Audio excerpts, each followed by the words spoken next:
राजशाही शिक्षा का खेल नहीं है। राजा बनने के लिए यह जरूरी है सर, और यह समझदारी जैसी जैसे बढ़ती जाएगी सर, दिखाई तो पड़ेगा नहीं, क्योंकि इंटरनल चेंज है वो। ये ध्यान से बढ़ेगा सर और इतनी ऊंचाई तक पहुंचाएगा आपको ना।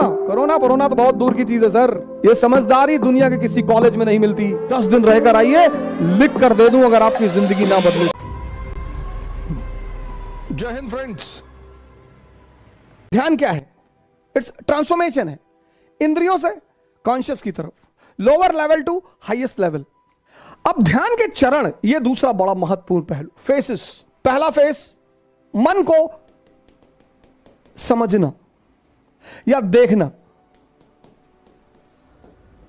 दूसरा चरण बड़ा इंपॉर्टेंट फेस है सर। यह इंपॉर्टेंट है, यह और इंपॉर्टेंट है सर। अब मन क्या है, कहां है, यह किसी को नहीं पता सर। ये बड़ा इंपॉर्टेंट फेस है सर। वो मन की बारीक चालाकियों को समझना सर, ये सेकंड फेस है सर। ये हम जानते नहीं, लेकिन काम इसी पे करना है। लेकिन इन दोनों का गहरा संबंध है, हम इस पे काम करेंगे सर। इससे क्या पैदा होगा सर? अंडरस्टैंडिंग पैदा होगी सर। सेकंड फेज में यह चीज डेवलप होनी शुरू हो जाएगी। राजशाही शिक्षा का खेल नहीं है।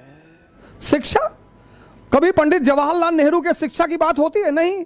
ऑक्सफोर्ड से पढ़े थे बस। उनसे ज्यादा ज्ञानी थे वीडी सावरकर, अंबेडकर, बोस। लेकिन पंडित नेहरू भारत के और विश्व के एक सफलतम नेताओं में से एक हैं। क्यों? समझदारी है। ये ध्यान का गिफ्ट है। जो सेकंड फेज है ना, जब मन और ब्रीदिंग को आप पकड़ना शुरू करेंगे, और ये समझदारी जैसी जैसे बढ़ती जाएगी सर,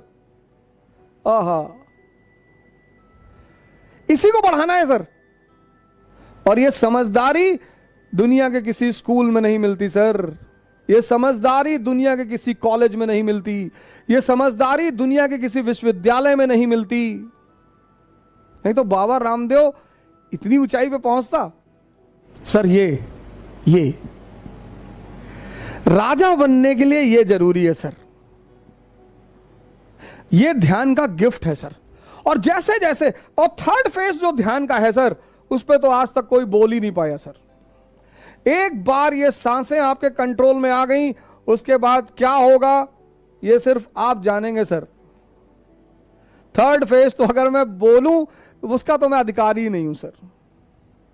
पर हां, सेकंड फेज के बाद आप चमकने लगोगे सर। जैसे जैसे ये बढ़ती चली जाएगी, लोग बेचैन होते चले जाएंगे आपके अगल बगल। आपकी अचीवमेंट देख के दिखाई तो पड़ेगा नहीं, क्योंकि इंटरनल चेंज है वो।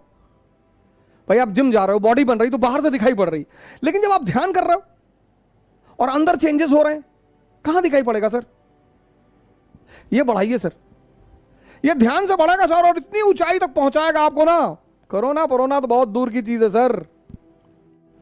सर ध्यान करिए सर।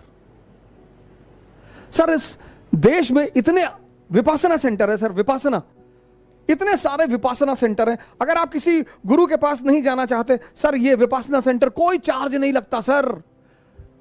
आप बस गूगल में डालिए विपासना। आपका कोई भी धर्म हो सर, आपकी कोई भी जाति हो, आप यहां जाइए सर। 10 दिन रहकर आइए, लिख कर दे दूं अगर आपकी जिंदगी ना बदले सर। आप नहीं जाना चाहते ना किसी गुरु के पास, आप यहां जाइए सर। अगर आप 10 दिन रुक गए ना सर, सिर्फ 10 दिन, घबराइए मत सर। अपने आप को मजबूत करिए सर, तब लड़िए। बिना मजबूती के अगर आप लड़ेंगे सर, कैसे जीतेंगे सर?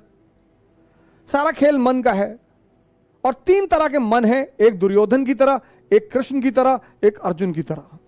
दुर्योधन की तरह उसको तो भगवान भी नहीं समझा सकते सर, उसको तो जाना ही है। अर्जुन का सबसे बड़ी क्वालिटी यह है कि वो एक अच्छे इंसान को अपना गुरु चुनता है। जिसको भी यह संस्कार पैदा हो गया कि गुरु कौन, किसी के कहने पे नहीं, वो भी महान बनेगा। और कृष्ण तो परम अवतार है ही सर।